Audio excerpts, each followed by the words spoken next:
अस्सलाम वालेकुम, welcome to clean visa services. आज की वीडियो में मैं आपको बताऊंगा कि कनाडा का वीज़ा कौन कौन अप्लाई कर सकता है और कौन लोग जो कनाडा का वीज़ा अप्लाई करके आसानी से वीज़ा हासिल कर सकते हैं और कौन लोग हैं जो जिनके वीज़ा के लगने के चांसेस कम हैं।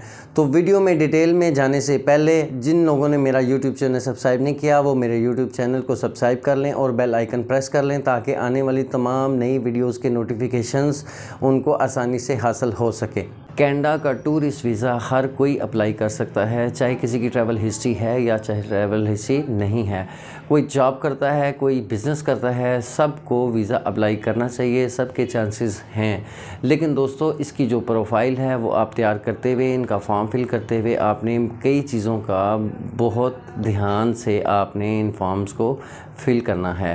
कनाडा का जो सबसे बेहतरीन अपॉर्चुनिटी या आप जिसको कहते हैं कि इसका सबसे ज़्यादा फ़ायदा ये है, इस लिहाज से कनाडा सबसे ज़्यादा अच्छा है कि कनाडा आपका जब आपको वो वीज़ा देता है तो आपके वीज़ा आपका जो पासपोर्ट है अगर वो 6 महीने वैलिड है तो वो 6 महीने का वीज़ा दे देता है, अगर 10 साल वैलिड है तो 10 साल का वीज़ा देता है। जितना भी आपकी पासपोर्ट की वैलिडिटी है उतना वीज़ा आपको वो स्टैम्प करके दे देता है।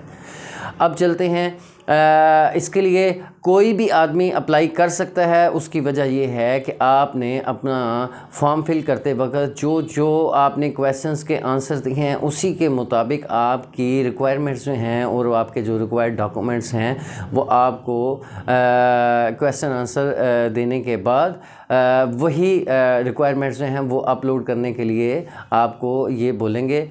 मतलब आपने अगर बोला कि मैं होटल बुकिंग लूँगा तो होटल बुकिंग का जो आपका रिक्वायरमेंट है वो आपने अपलोड करनी है। आपने बोला कि मेरे वहाँ पे जानने वाला कोई बंदा नहीं है, मेरा इन्विटेशन कोई नहीं है, मैं फ़र्स्ट टाइम ट्रैवल कर रहा हूँ, मैं शॉर्ट टर्म वीज़ा अप्लाई कर रहा हूँ, तो वैसे ही डॉक्यूमेंट्स जो हैं वो आपको अपलोड करने पड़ेंगे। तो अगर आप जॉब करते हैं, आपकी तनख्वाह अगर 1 लाख रुपया है और आपकी सेविंग्स जो हैं वो 70 से 80 हज़ार हैं तो आपके वीज़ा चांसेस जो हैं वो ज़्यादा हैं बनिस्बत उस बंदे के जो आपसे ज़्यादा सैलरी कमा रहा है या आपसे ज़्यादा उसकी इनकम है। और वो अगर फ़र्ज़ करें 2 लाख रुपया एक आदमी कमा रहा है, उसके जो अखराजात हैं वो 1,20,000 हैं और 80,000 उसके अपने उसकी सेविंग्स बन रही है, तो उसके वीज़ा चांसेस जो 1 लाख रुपया कमा रहा है उससे कम होंगे। उसकी वजह यह है कि उसके अखराजात ज़्यादा हैं और उसकी आमदन के हिसाब से उसकी सेविंग्स कम है। अब जो मैं आपको बताऊंगा कि कनाडा ने 2023 में अपनी इमिग्रेशन और अपनी वीज़ा पॉलिसीज़ में क्या नरमी की हैं जिसकी वजह से आप इजीली आप उन लोगों को जो वीज़ा अप्लाई कर रहे हैं उनके लिए क्या क्या आसानियां हैं उस बारे में हम डिस्कस करेंगे। तो आपको बताते चलें कि कनाडा ऐसा मुल्क है जिसके बारे में पूरी दुनिया वाकिफ़ है। कनाडा एक नहायत ही अच्छा और मालदार मुल्क है।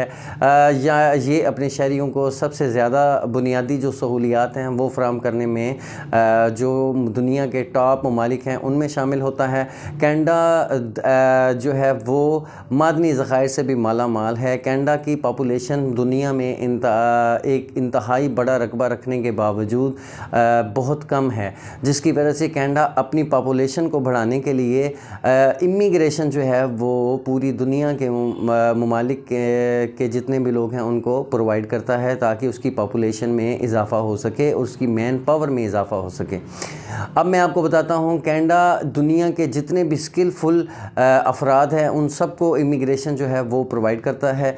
वो अपनी इमिग्रेशन के थ्रू कनाडा में सेटल हो सकते हैं। कनाडा ने अपने विज़िट वीज़ा पॉलिसीज़ में भी इंतहाई नरमी की है।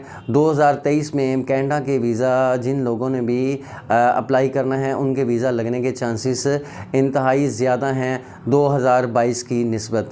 जस्टिन ट्रूडो जो है वो पाकिस्तान से बहुत मोहब्बत करता है। पाकिस्तान के लिए उन्होंने और बाकी दुनिया के ममालिक जितने भी हैं उनके लिए भी उन्होंने अपनी पॉलिसीज़ जो हैं वो नरम की हैं।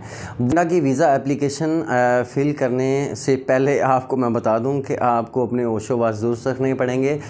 उसकी वजह वजह ये है कि इनके जितने क्वेश्चंस आंसर्स हैं, आप जितने भी जो भी क्वेश्चंस हैं उनके जब आंसर्स देते हैं तो उसके मुताबिक ही आपसे ये रिक्वायर्ड डॉक्यूमेंट्स जो है वो अपलोड करने के लिए कहता है।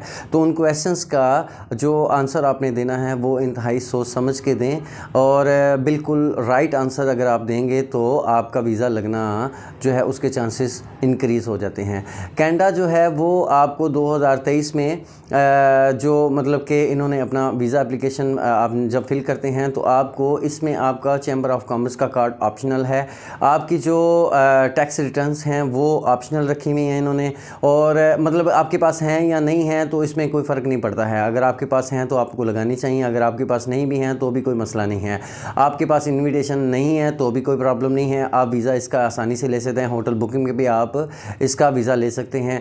इसका जो वीज़ा अप्रूव मतलब कि वीज़ा प्रोसेसिंग टाइम है, इस टाइम भी पाकिस्तान में भी 4 से 5 माह से 6 माह तक लग रहे हैं। जिन लोगों ने मतलब कि आज अगर अपनी वीज़ा एप्लीकेशन फ़ीस जमा करवाई है, वीज़ा एप्लीकेशन दायर की है उन्होंने, उनका जो प्रोसेसिंग टाइम है वो अपने ज़हन में रख लेंगे, कम से कम भी वो 6 माह इसका इंतज़ार कर सकते हैं। अच्छा, कुछ यूट्यूबर्स की मैं वीडियोस देख रहा था तो वो लोगों को मिसगाइड कर रहे थे कि आपको पर्पज़ ऑफ विज़िट भी बताने की कोई ज़रूरत नहीं है और आप बगैर स्टेटमेंट के भी जा सकते हैं।